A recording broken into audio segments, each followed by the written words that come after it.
Buenas noches, everyone.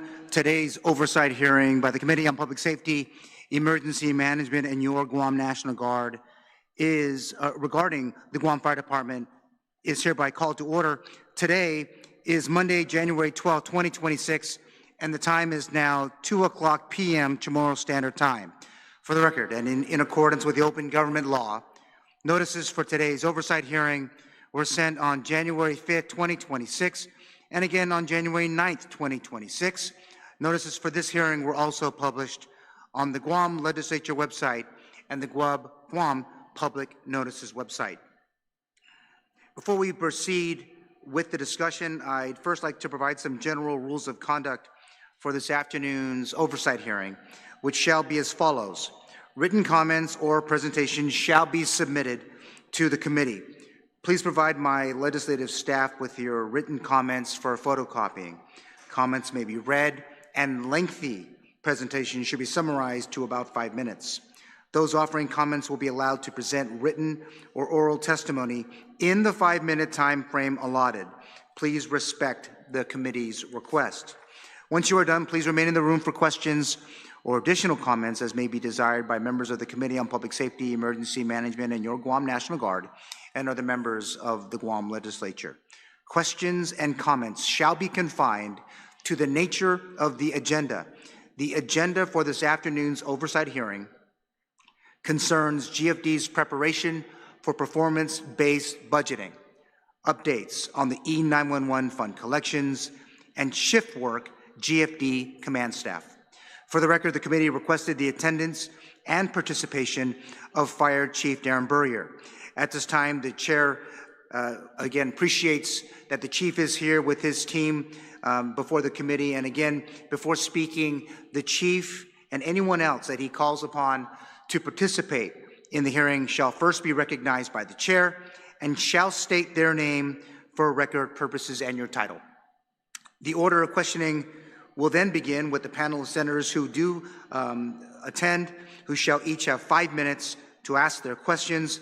The time allotted for each senator does not include responses that are provided by those testifying. And again, we will stick to the oversight hearing agenda. Personal inferences about the character or motive of any senator or any of the individuals in this room commenting is not permitted. Any violations of this general rule of conduct will result in removal from the public hearing room for this afternoon's oversight hearing. Individuals who fail to maintain proper form and decorum may be restricted from providing oral testimony or may be asked to leave or be escorted and removed from the room. Proper form and decorum shall be practiced by all present in the public hearing room. At this time, the committee requests that the Sergeant of Arms to swear in Fire Chief Darren Burrier and other members of the panel before he provides his general comments and answers questions from the Guam Legislature on the items that are outlined in today's oversight hearing agenda. Thank you, Ed Pakaigui. If you can please stand and raise your right hand for all those that are testifying or may testify. Under penalty of perjury, do you affirm that any and all information you provide today, whether it be verbally, electronically, and in writing, be the truth, the whole truth, and nothing but the truth? Mr. Chair, you're under oath. You may proceed. Thank you so much, Sergeant at Arms. Thank you all for being with us this afternoon. Established in 1984 through Public Law 17-78, the Guam Fire Department is charged with the responsibility to control and extinguish injurious or dangerous fires and to remove that which is liable to cause such fires, and to enforce all laws relating to the prevention or spreading of fires and all laws pertaining to fire control and fire hazards within the territory. Through the department's annual budget request, GFD recognizes its primary mandate of overall fire protection, fire suppression, and extinguishment and protection of life and property.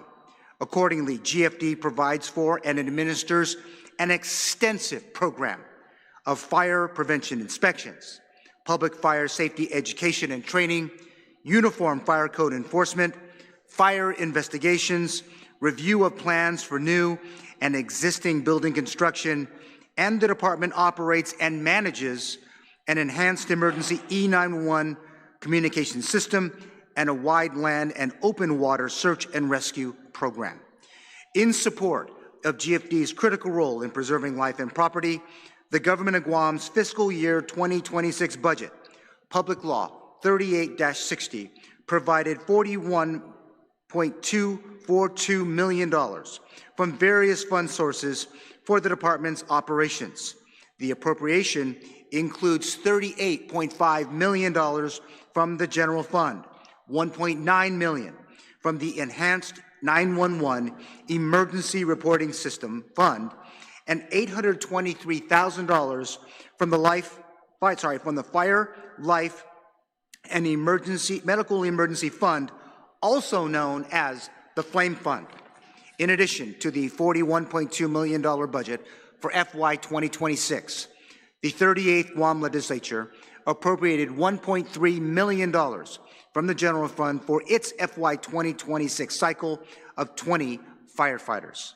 Notwithstanding GFD's recent objections to a proposal aimed at protecting legislative appropriations for public safety agencies, which originated based on a request from the Guam Police Department, the FY 2026 budget law provides that the unexpended appropriated funds which are available to the Guam Fire Department in prior fiscal years shall not lapse and shall be available in fiscal year 2026.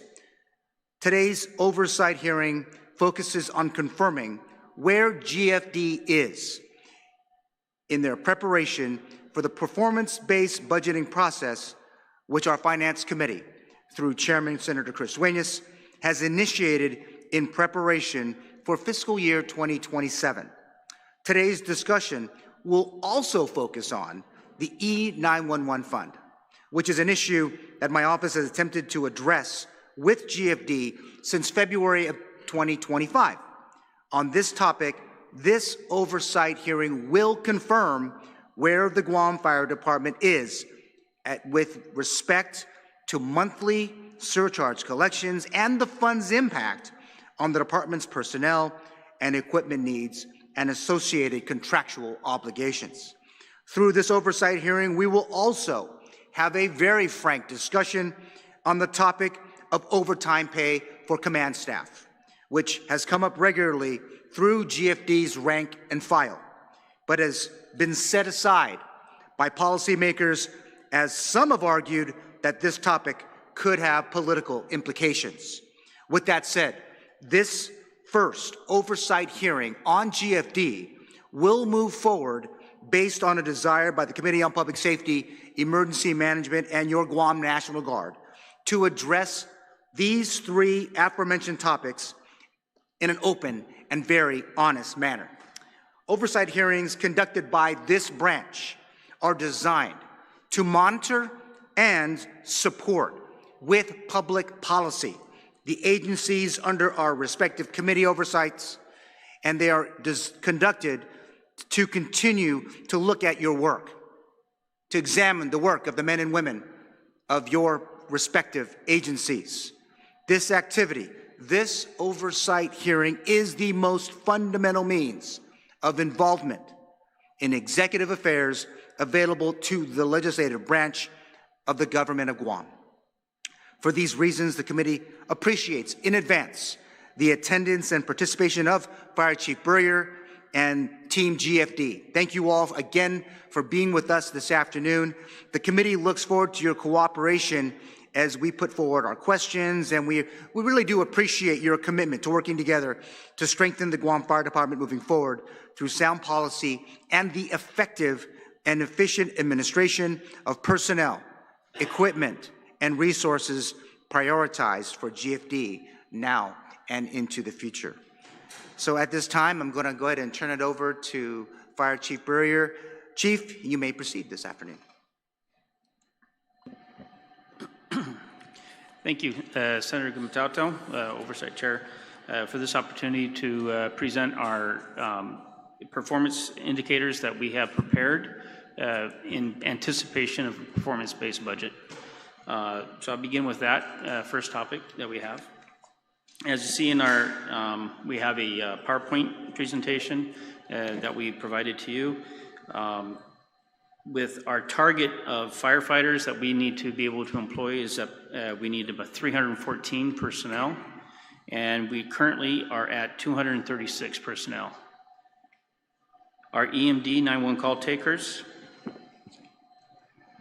our target is to have 28 call takers, and we currently have 24. Administrative staff, our target is for 20 personnel, and we are currently at 6. Operational posture at this time, we have fire trucks of target of having 12 fire trucks to be able to service the community, and we currently have 9. Our aerial capability, we'd like to have and need to have 1 aerial truck, but we do not have any at this time. And as you go through, we have ambulances that are to be in operation should be 9, and we're operating at 6. Advanced life support, we're looking at 3 paramedic units, and we currently run 2. We have 4 target stations for rescue. We're currently running 3 stations. Boats, we need 2 in reserve, and then we currently are running only 2 boats. Jet skis, our target is for 4 with 2 in reserve, and we have 2 operational at this time. Hazmat units, we need a full capacity of 1 hazmat unit, and then because of manpower constraints and supplies, we are operating about half that capacity right now. Our drones target is to have 3, but we're currently operating with 5 drones, which is, and fire code enforcement is 12 inspectors. We're operating with 12 inspectors. Fire investigation technicians, we need also 12, but we have 11 of them certified for that. Command is with 4, and we have currently running at 4 at the command level. 911 call handling performance. Call answering times is, our target is within a 90% within 10 seconds per the NENA standard, and we are currently operating at a 99%. Average call processing. Chief, don't mean to interrupt. So what does NENA stand for? I'm sorry. Is that the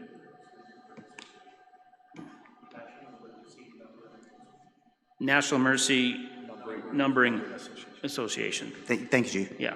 So the standard, we're above the performance standard for that, the target, in order to receive and take calls. Average call processing time, we're at a 95% target rate, which is, our target time is within 60 seconds for fire and EMS, and 90 seconds for law enforcement. And so that would mean our call takers take in a law enforcement call, then we're able to transfer it over to the law enforcement desk. Call transfer rate of percent of calls transferred to other PSAPs, other agencies, is at 100%. Callback compliance percentage of abandoned or dropped calls successfully called back, is our target is to be within 95%. We're at 99% of that. 911 hang-up rate, callers that hung up upon EMD answer requiring callback.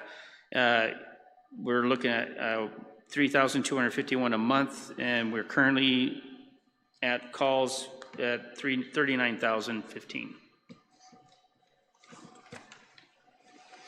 Operational response targets have average response times of how we meet our calls is within an 8-minute and 90% of calls. We're within a current rate of 8 minutes and 6 seconds. And this figure is affected by our additional alarms. GFD's arrivals within additional alarms is quite good. Average turnout time, the time from alarm receipt to the unit leaving the station, we need a target rate for EMS calls within 60 seconds, 80 seconds for other calls, and we're within 134 seconds, and this is affected by heavily additional alarms within our areas. And as you see, our operational status of being at 9 trucks and 6 ambulances, it does affect that ability, so increasing it to the target level would help. First due arrival performance, arrive within the standard set in the NFPA 1710 is to have a target within 90%, and we're within 86%. And this is also due to heavily affected additional alarms within a jurisdictional area. Incident containment, fires contained to 1 room of origin. We want to be within a 75% target rate, and we're at a 62% target rate now. This primarily fires in substandard homes made of wood and tin are not able to be contained, and that is what is effectuating that percentage. Our service delivery, call service volume, total calls for service required units to respond. Target is a baseline of 1,200 a month. We are currently at 1,849 calls a month. Total of 22,196 for 2025. Incident volume, total department activity, emergent, non-emergent, training, inspections, etc. Our target is at 100%. Our current rate is at 9,739 a month, and that comes up to about 162,875 incidents total for the year of 2025. False alarm rate, percentage of false alarms compared to total response is a give or take around 10%, and we're sitting at 19%. These are needless calls called into 911. Patient survival rate, cardiac arrest survival, and here our target rate is to be at 35%, which is the national average. We are sitting right now at 62%. And this is largely due to our implementation of PIT crew CPR that was set up with our medical director and helping us do a full cardiac arrest at scene, and also for our paramedic program in bringing in additional services at the scene rather than having to wait to get to the emergency room. Rescue success rate, successful rescues, fire vehicle extrication, water versus the attempts. We want to be around 90%, and we are in that range of 90.2%. Community engagement in fire prevention works. Public education events, number of community fire safety first aid events delivered. We want to be within 12 per quarter. We're currently at about 375 per quarter. Schools, career days, public education during daily inspections, fire prevention week and month where we do outreach to all the schools. All this is what helps us, and it continues thing through the year. Inspections completed on time, and our fire prevention bureaus have been doing an outstanding job with that. 95% is our target rate, and we're sitting right now around 99% rate of our fire inspections. And we have 1,471 inspections completed this year as of November 24th, 2025. Code compliance rate, percentage of businesses' homes passing inspection without major violations. We want to have that sitting around 85%. But because of our strong fire prevention program and our inspectors, we're able to achieve a 99.73%. 79 disapproved initially, 44 notice of hazards mitigated, and 4 pending on compliance. So we've been very effective there in helping the business community. Community satisfaction survey measured through surveys or feedback programs, and that is something that we need to be working on, and we anticipate establishing that on all levels to be able to get a proper feedback from the community going forward. Training hours per firefighter. Average monthly annual training completed. We want to be within a target of 20 hours a month, and we currently are sitting at 60 hours a month. Certification compliance, percentage of personnel certified at required levels for firefighter 1, 2, EMTs, hazmat, ops, etc.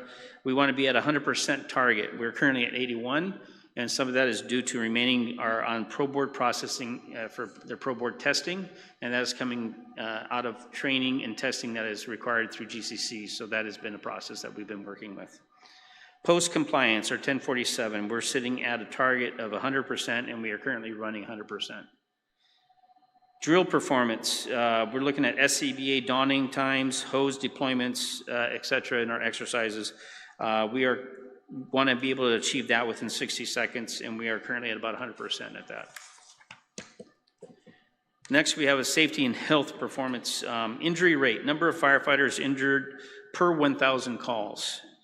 We need to have a plus or minus 2 per 100 calls. 1 firefighter is currently on light duty. So 4 total firefighters this year, 1 currently on light duty. So when you look at our total numbers of 22,000 incidences, response incidences, and the 114, 118, whatever that number that we had, that is a pretty low amount for injury to firefighter ratio. Lost time incidents, work-related injuries resulting in missed shifts. We want to keep it within 3 per quarter.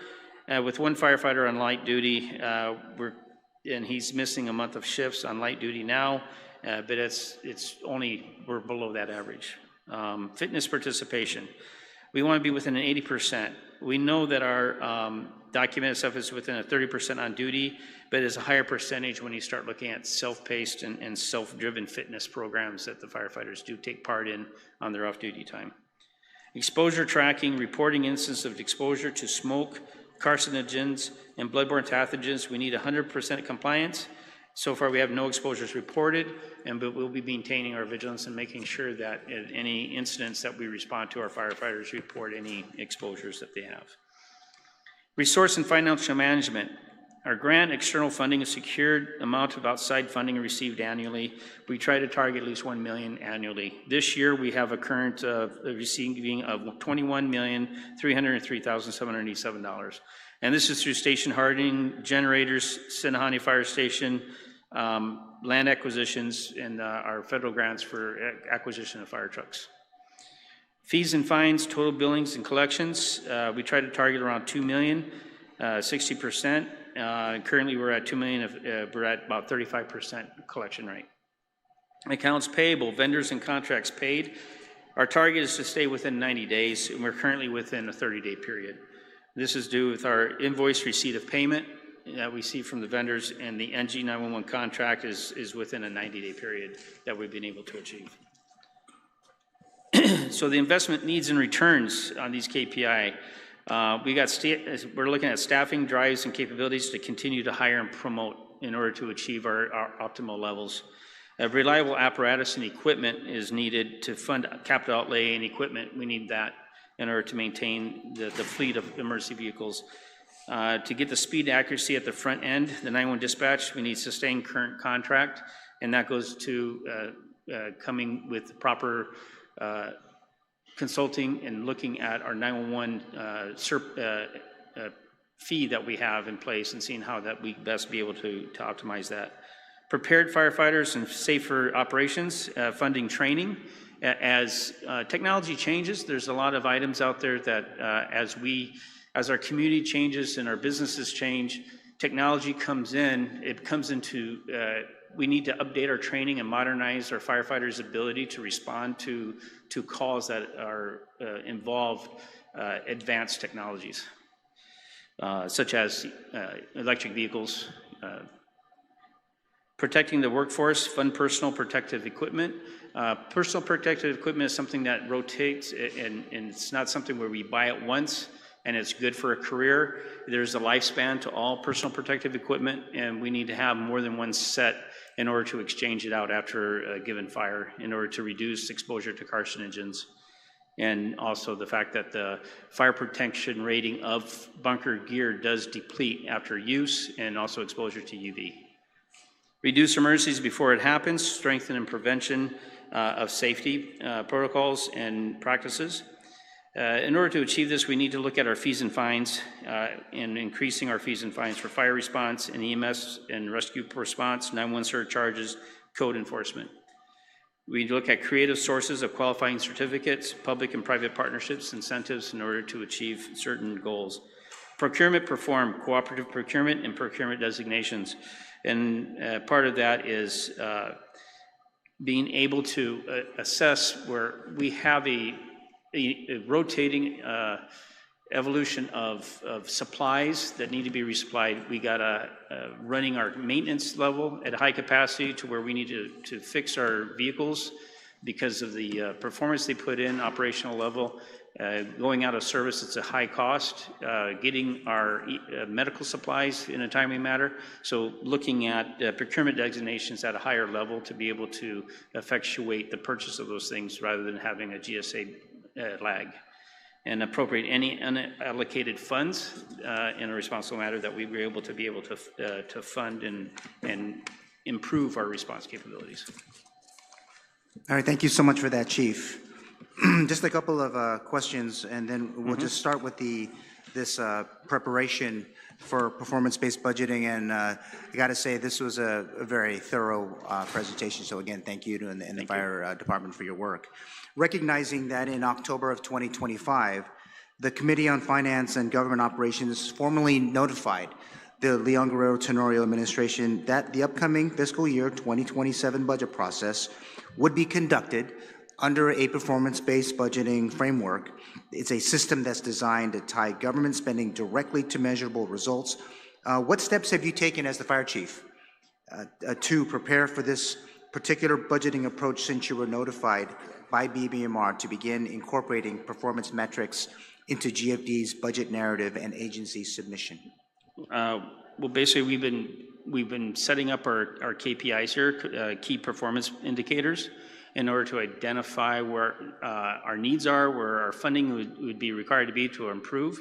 And so that's the whole presentation here as far as what we presented to you is what we're tracking in order to show where the money's going to and where we're going to need money in our budget in order to meet those targets in our performance. Thank you, Chief. Acknowledging that the concept of performance-based budgeting seeks to link budget requests with program performance, based on a review of GFD's legal mandates across the 8 bureaus and sections as outlined in the executive budget request for FY 2026, how often do you, Chief, and your command staff review your legal mandates against the annual legislative appropriations, personnel requirements, and resource availability? And are there specific mandates that your department has had to prioritize over other responsibilities that you have under Guam law? Well, the main mandate that we have is being able to respond to all emergencies, to making sure that we have appropriate fleet in order to respond to medical emergencies, fire emergencies, and we address this mainly on a daily basis. We have communications all the time as far as the needs of the shift and the needs of the personnel.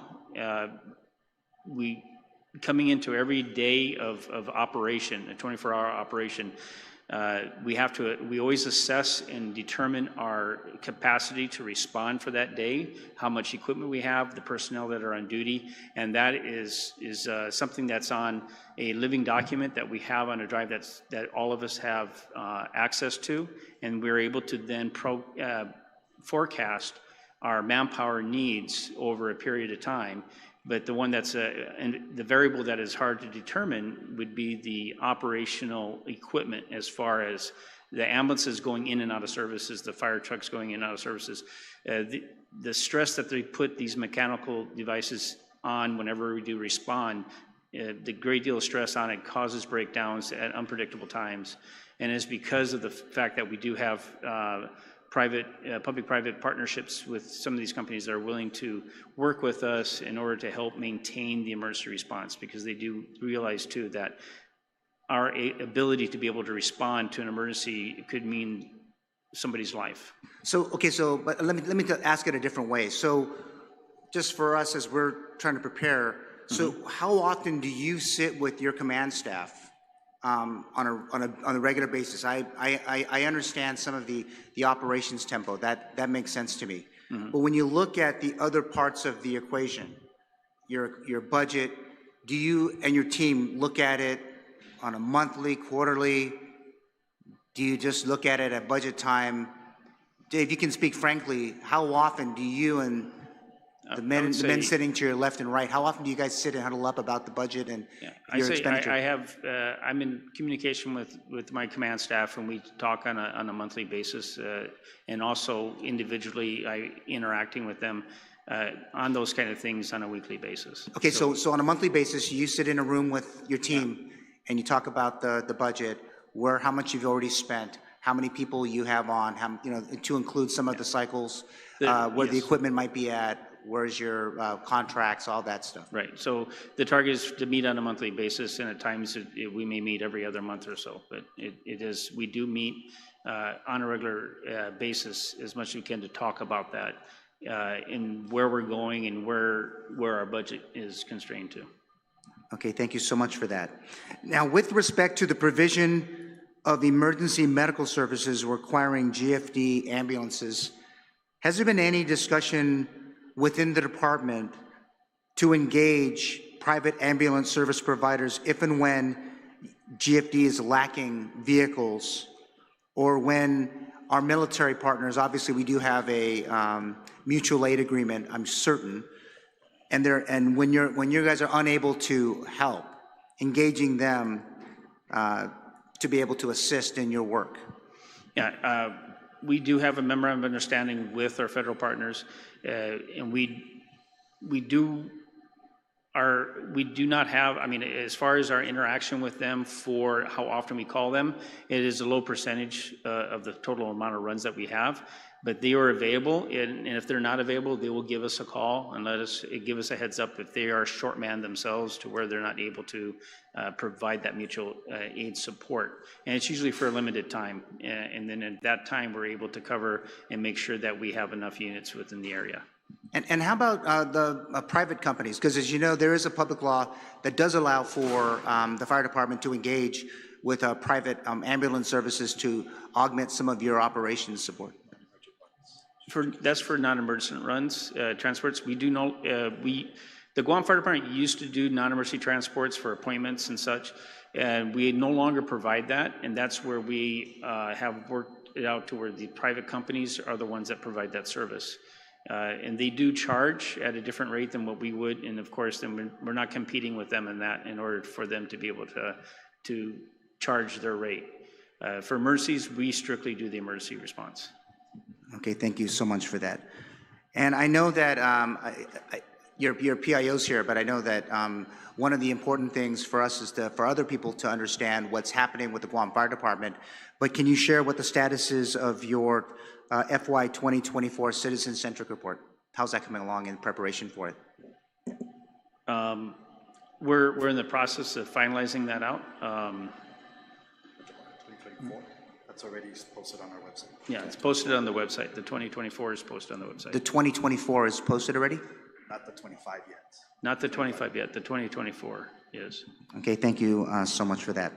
Let me move on now. Let's talk a little bit about the E911 fund collections, if we can, and we'll just move on with this agenda. Mm-hmm. As a follow-up to the committee's reach out on February 7th, 2025 and May 12th, 2025, what steps has GFD taken pursuant to 12 GCA Article 3 to petition the Public Utilities Commission for changes to the surcharge since the establishment of the 911 surcharge in June 1999 through Public Law 25-55, and what information has the PUC provided to date based on their review of the adequacy of the surcharge? It has been delayed for to identify funding to hire a consultant to determine how we're going to be able to best do a surcharge for 911 services. So they just told you you just have to have a consultant. That's all they said to you? That's all your engagement with the PUC at this time where you can say to us? Yeah, because currently we have no funding for the consultant, to hire a consultant to do that. So we haven't had a full engagement with the PUC to go forward with that. Okay, outside of the funding side, do they engage you on a regular basis relative to the E911 surcharge? Are they communicating with you via letter? Are they calling? Have you got any engagement whatsoever over the last 12 months with the Public Utilities Commission? Yeah, I haven't received any engagement from them. Okay, maybe some of the other leadership, in your experience, how often does the Public Utilities Commission engage the Guam Fire Department? Joey? Thank you, Senator. Deputy Fire Chief Joey St. Nicholas. I have, in the past 12 months, probably earlier of last year or late 2024, have spoken to Mr. Fred Horecki, the legal for the commission or the utilities, and that's where we got the requirement for to hire a consultant to assess our fees and fines schedule for. Okay, thank you so much for that. Now, building on the discussions from a few years ago, which I think, Joey, you're probably more familiar, regarding the OPA report 2010-06, which found that local service provider administrative costs were above rates established by service providers located in other U.S. jurisdictions. Has the Guam Fire Department looked further into this matter, and what recommendations have been put forward for the PUC's consideration? Yes, Senator. What we've approached several different legislatures was to, based on that report, to help us pass or codify law to limit the amount of the administrative costs or to for these entities to put their appropriated or their administrative costs on top of the dollar surcharge. As of this right now, I can't confirm right now whether that was ever done, and I'm pretty confident it has not been done. No, I appreciate the input. Now, for the record, my office received a letter from GFD last Thursday expressing hesitation about a measure that was aimed at preserving unused legislative appropriations for public safety agencies. The fire chief wrote that his priority is ensuring that the Guam Fire Department remains operationally ready, financially stable, and accountable to the people they serve. The fire chief wrote further that the budgeting approach requires a budgeting system grounded in discipline, transparency, and accuracy. Regarding a letter that my office received from GFD that was dated on May 7th, 2025, requesting for supplemental funding in the amount of $2,022,350 to ensure seamless service and continued operation of the E911 system covering the periods of December 2024 to September 2025, what was the total price tag for the E911 system, and when was the vendor contract entered into? What funding source was secured to pay for that contract in full? And how did GFD pay for the $2 million in unbudgeted requirements in FY 2025, absent an appropriation from this legislature? Should I go one at a time? Assistant Fire Chief Michael Nkanku, sir.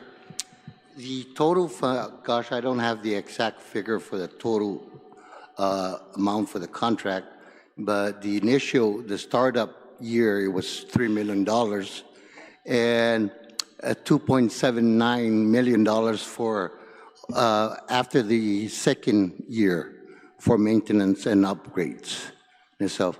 Now, when you ask how did we go about paying for NG911, we use the unused or unappropriated funds under the 911 surcharge system. However, we ran out of funds on that. Now, in regards to 2025, we transferred money from, actually the governor transferred money to the Guam Fire Department to pay for that NG911 contract.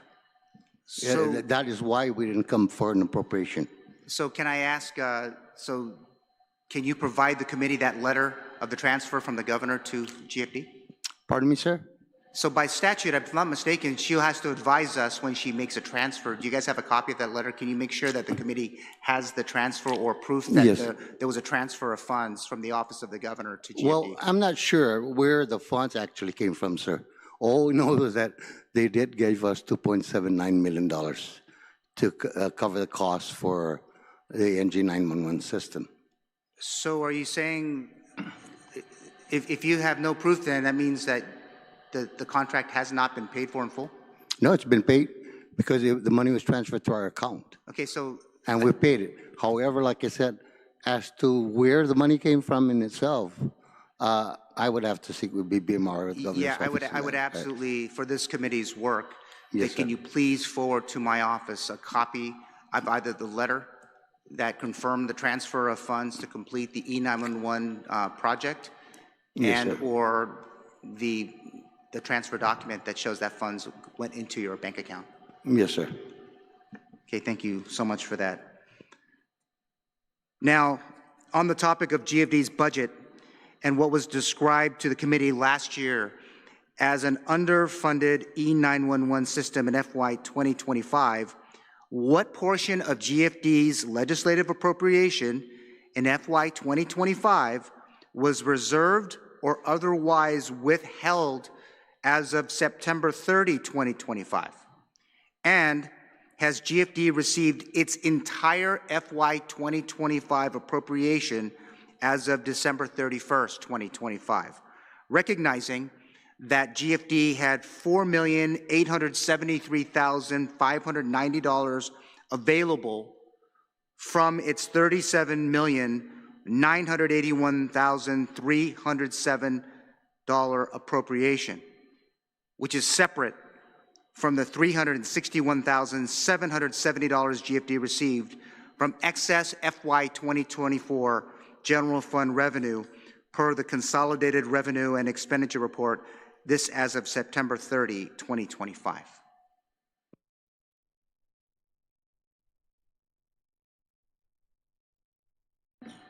Sorry, sir, can you repeat the question? Yes, what do you have reserved, Chief? Yes. Do you have any portion of your appropriation that was reserved or otherwise withheld? Yes, as basically September we have 30? on reserves because the allocation is based on what we actually need. So there were some funds in reserve, but I want to point out also that as whenever we do need the funds, BBM does not hesitate to release those funds to us. So Chief, what would you say that the withheld, what was the portion? How much are you talking about, percentage-wise, maybe? If you're looking at reserves... Approximation is fine, too. About that.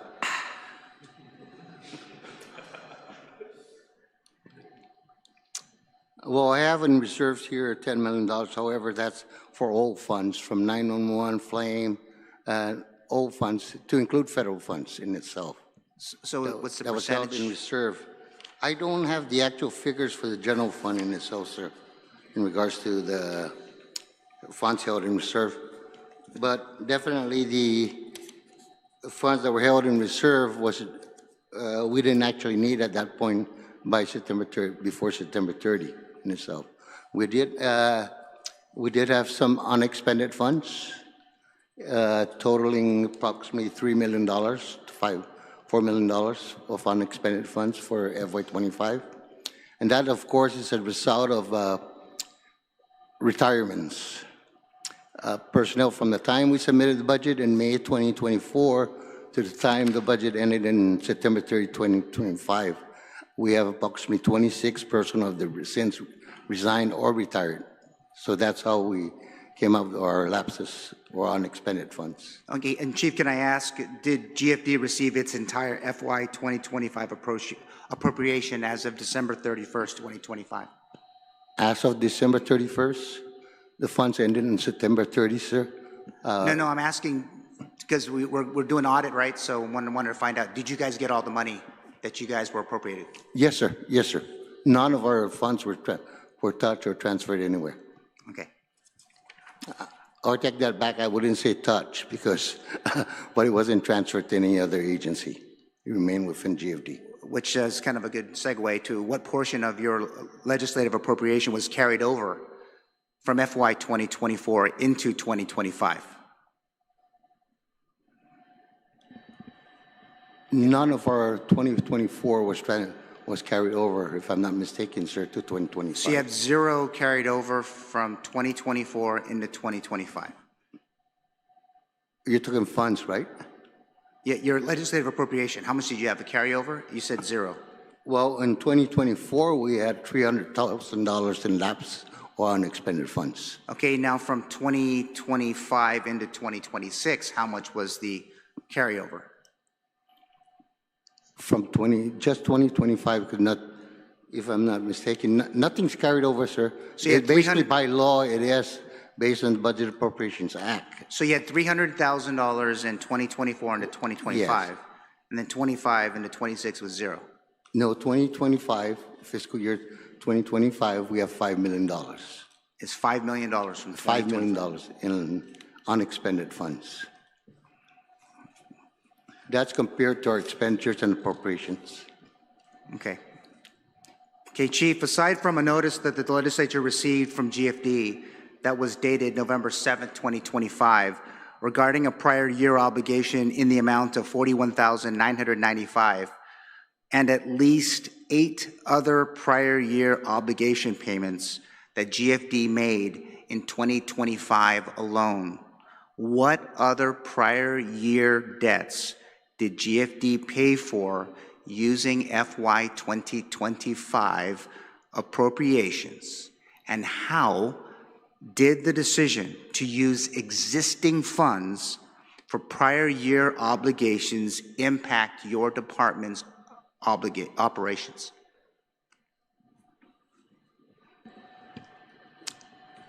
In our listing, prior year Hold on, Chief, obligations. let me ask the fire chief that question. Yes, sir. He's responsible for this. So again, can you tell us, how did the decision to use existing funds for prior year obligations impact your operations, Chief?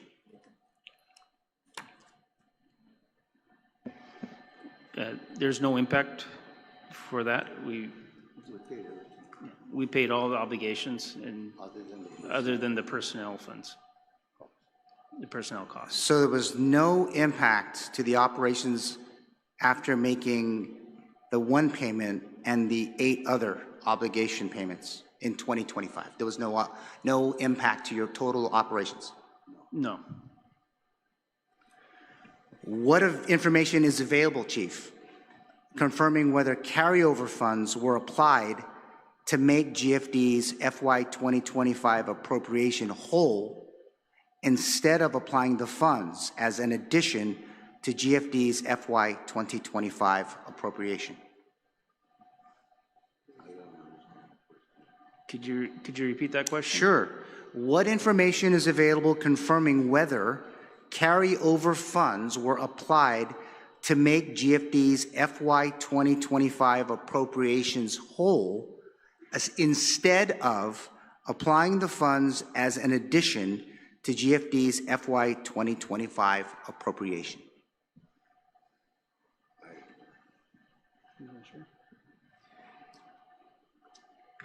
I think I need to read the question, sir.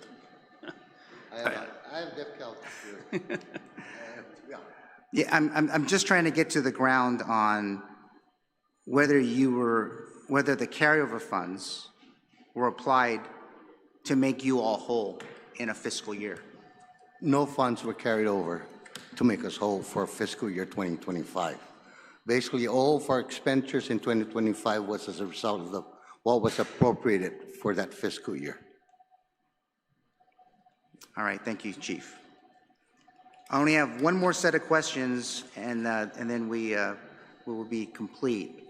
Now, let's talk a little bit about the command staff and those guys at the table here. Okay. For the benefit of the committee and for members of the public who are following the oversight hearing today, what review, if any, has been put forward by you, Chief Burrier, regarding allegations that have been raised in the past, including through a legislative budget hearing in 2021, that administrative employees were being paid overtime for hours they didn't actually work?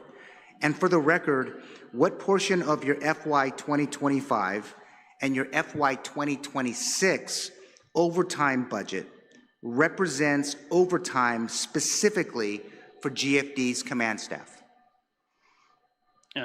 Well, for the first part, the hours worked for overtime, all uniform staff, deputy chief and below, all work the regular work weeks of 120.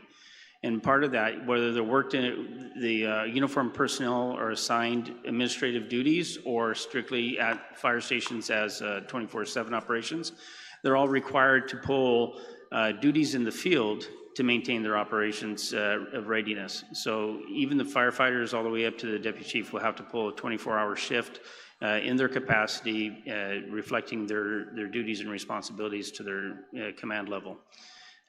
That has been implemented to make sure that every pay period, they all maintain their operational readiness and response capabilities and meet their hours of work. As far as the overtime hours that have been acquired for the command staff, do we have that number? Yeah. To get the specifics on that, I would have to take a look at that and get back to you on that. But the overtime over 120 hours has to be justified and determined, based on manpower availability and the need for the chief of the day process to be. Right, and if we're looking back 4 years, we're looking at what was, I guess, the allegations that were raised.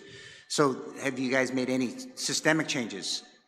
Well, on the actual systemic changes, I've already adjusted with my command staff on their chief of the day to where they achieve so many hours of work where they pull a 24-hour shift And then they would then flex and make sure that their administrative hours then would meet their 120.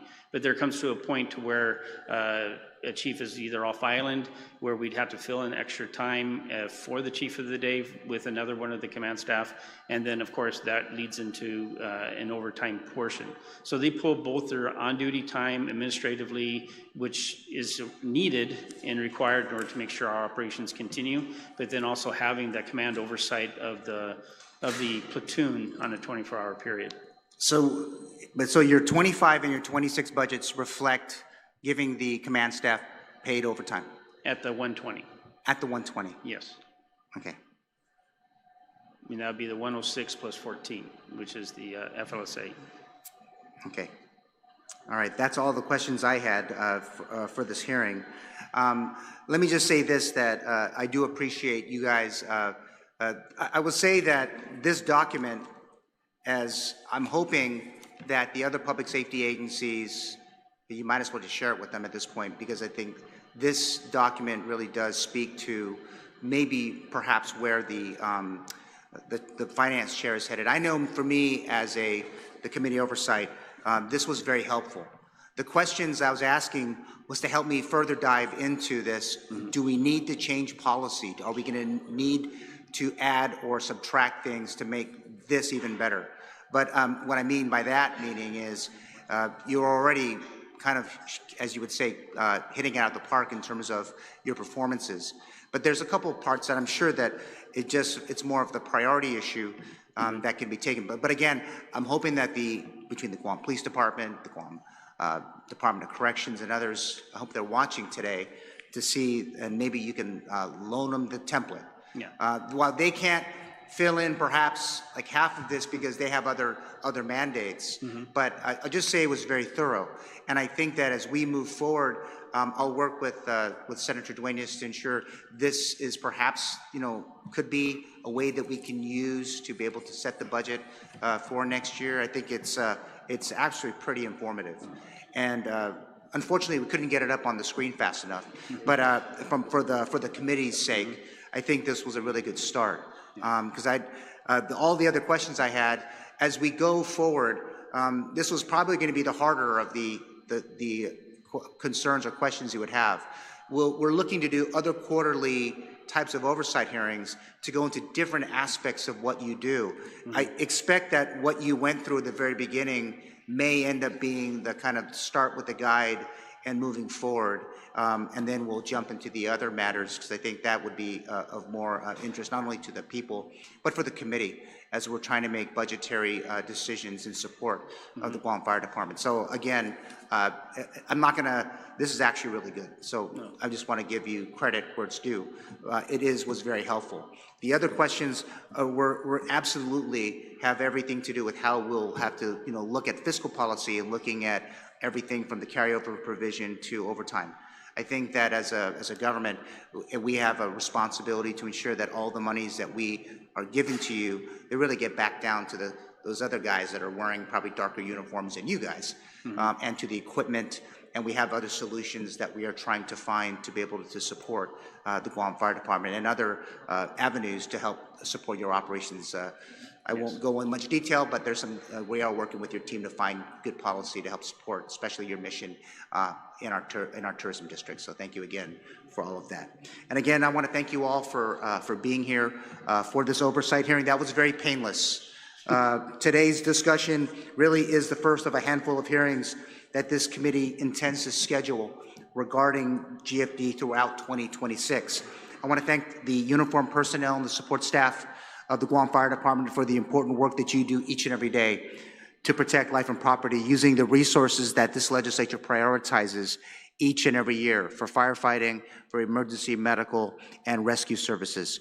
Today's discussion was arranged to help strengthen GFD's ability, in my opinion, to deliver critical public services, particularly during a time of unprecedented military growth across the island and in our part of the world, and this changing geopolitical nature that we are sitting in. Aside from our families, There's thousands of construction workers, military contractors, transient residents, and those who decide to relocate to Guam as new employees and service providers for existing and new industries that are created because of DoD's growth in the region. I think many of your men who are part of the Department of Defense or Department of War, they would definitely understand that, and their families for the most part. Also, we want to make sure that you have a stronger GFD moving forward. Accordingly, our discussion today must lead GFD, we as policymakers and the Office of the Governor, to no longer be content with the status quo. We must be open to considering public policy proposals that will help keep GFD laser focused on its core mission, and that being the 24/7 protection of life and property. With that said, the committee will review the information provided through this oversight hearing as we plan for the next steps policy-wise, and there is certainly more work to do, and I know we had some promises for some documents and some clarification. I'm hoping that we'll be able to get that back to the committee we can share. And again, we need all of you to do that work, all of it for the benefit of all of the people of Guam, so I thank you very much. Again, the Committee on Public Safety, Emergency Management, and your Guam National Guard appreciates the attendance and participation of GFD in this oversight hearing. Today's oversight hearing regarding the Guam Fire Department is hereby adjourned. The time is now 2:56 p.m. Chamorro Standard Time. Thanks, guys, for being with us today. Thank you.